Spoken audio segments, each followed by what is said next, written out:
Si tu veux investir dans l'immobilier, mais tu comprends pas quand on te parle de rentabilité brute, cash flow ou encore bien le différé bancaire, alors cette vidéo est faite pour toi. Parce que si tu ne maîtrises pas les bases et le vocabulaire de l'immobilier, tu risques de rater de très belles opportunités. Donc aujourd'hui, je vais te donner le lexique complet et facile à comprendre d'un investisseur immobilier. Et reste bien jusqu'à la fin de cette vidéo car je t'offre un fichier PDF avec toutes les définitions et des exemples concrets pour que tu puisses y revenir si besoin. Bienvenue sur ma chaîne, je suis Mauricio Vieira, investisseur et entrepreneur depuis maintenant plusieurs années. Et dans cette série de vidéos, le but est de t'accompagner étape par étape jusqu'à que tu puisses acheter ton premier investissement immobilier. Dans cette série de vidéos, j'apprends tout ce que j'aurais aimé savoir à mes débuts quand je me suis lancé, qui est nécessaire à un investisseur immobilier. Aujourd'hui, on va poser les bases, le lexique essentiel à connaître pour un investisseur immobilier. Sans jargon compliqué, on va le faire simplement pour que même un enfant de 10 ans puisse le comprendre. Et si ce n'est pas déjà fait, je t'invite à t'abonner, à activer la cloche pour ne rien rater de cette série de vidéos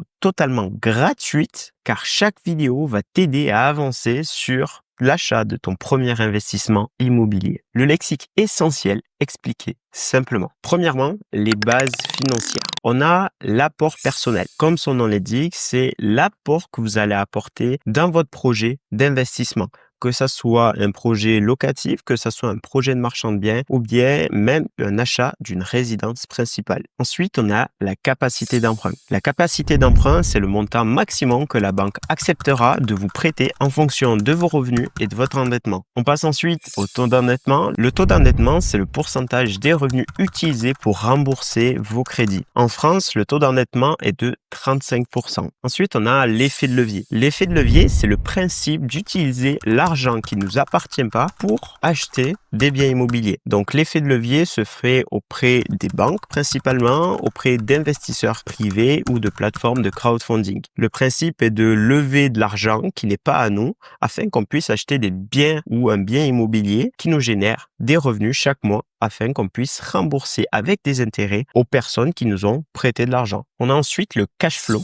Le cash flow, c'est l'excédent de trésorerie qui reste sur un investissement après avoir tout payé. En gros, c'est l'argent qui reste dans votre poche après avoir payé toutes les charges d'un investissement immobilier. Deuxièmement, les types d'investissements immobiliers. Premièrement, on a la résidence principale. La résidence principale peut être vue comme un investissement si elle est réfléchie de façon intelligente, c'est-à-dire qu'on a une plus-value à la clé lors de la revente. Deuxièmement, on a l'investissement locatif que vous connaissez tous. Et dans l'investissement locatif, il y a plusieurs manières de louer son bien. On peut louer son bien en colocation, c'est-à-dire que on met plusieurs locataires dans un même appartement, donc souvent on loue à la chambre, et ce qui nous génère beaucoup plus de loyer que si l'appartement était en location nue ou en location meublée longue durée. On a ensuite la location courte durée, aussi appelée la LCD. C'est de la location à la nuitée, que ce soit pour les professionnels, touristes ou voyageurs. On a ensuite la location meublée standard, donc longue durée, moyenne durée. On a ensuite la location nue, celle que vous connaissez tous probablement. Troisièmement, rentabilité et chiffres clés. Premièrement, on a la rentabilité brute. Alors, la rentabilité brute, c'est les loyers annuels divisés par le prix du bien ou le prix total de l'opération multiplié par 100. C'est un indicateur simple pour voir déjà s'il est intéressant de partir sur le projet assez rapidement. C'est-à-dire que si sur une rentabilité brute, vous avez du 8 à 10%, ça va être compliqué en rentabilité nette, qu'on va voir après, d'aller chercher réellement de la rentabilité sur le bien. C'est-à-dire qu'on va gagner très peu, voire pas du tout d'argent sur cette opération. Deuxièmement, on a la rentabilité nette. Alors, c'est le même principe de calcul. On a les loyers annuels moins les charges annuelles divisées par le prix du bien ou le prix total de l'opération multiplié par 100. Là, on aura un indicatif beaucoup plus précis sur ce que le bien pourra nous rapporter réellement en cash flow. On a aussi le rendement locatif. Le rendement locatif, c'est la capacité d'un bien à générer des revenus locatifs en fonction de son prix d'achat. Quatrièmement, financement et fiscalité. On va voir la différence entre le prêt amortissable et le prêt in fine. Un prêt amortissable, c'est le prêt classique que tout le monde connaît. C'est-à-dire que chaque mois, tu vas rembourser tes mensualités plus les intérêts. Contrairement au prêt in fine, c'est tout simplement un prêt qui est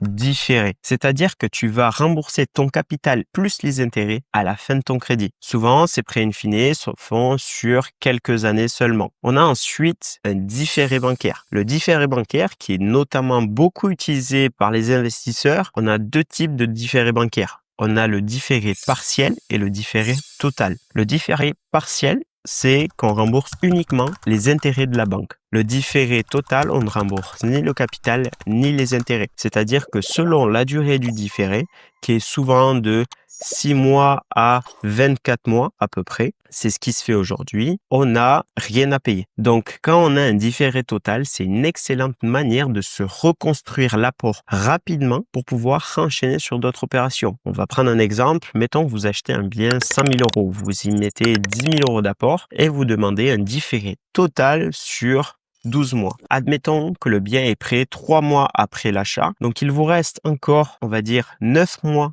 de différé total. Donc, durant ces 9 mois, vous allez encaisser des loyers sans payer les intérêts ni le crédit de la banque. Et ça va vous permettre de reconstruire une trésorerie rapidement afin de soit réinvestir dans un autre projet, soit avoir un matelas de sécurité selon vos objectifs. Donc, conclusion de tout ça, tu viens d'apprendre le lexique de base d'un investisseur immobilier. S'il y a eu beaucoup d'informations pour toi et que tu n'as pas tout compris, c'est normal. Ça va arriver petit à petit. Tu vas te familiariser avec ce type de lexique. Ça, c'est vraiment le lexique de base d'un investisseur immobilier qui fait de la location ou qui fait d'autres types d'investissements tels que du marchand de biens ou autre. Tu verras que selon le type d'investissement que tu fais, tu auras du lexique à apprendre encore. Mais t'inquiète pas, pour cela, je t'ai préparé un PDF qui sera en description gratuitement, qui récapitule tout ce qu'on vient de voir avec des exemples concrets pour que tu puisses mieux comprendre si ce n'est pas le cas. Ça te servira également de référence si tu dois y revenir dessus à chaque fois que tu en as besoin. Et maintenant, dis-moi en commentaire quel terme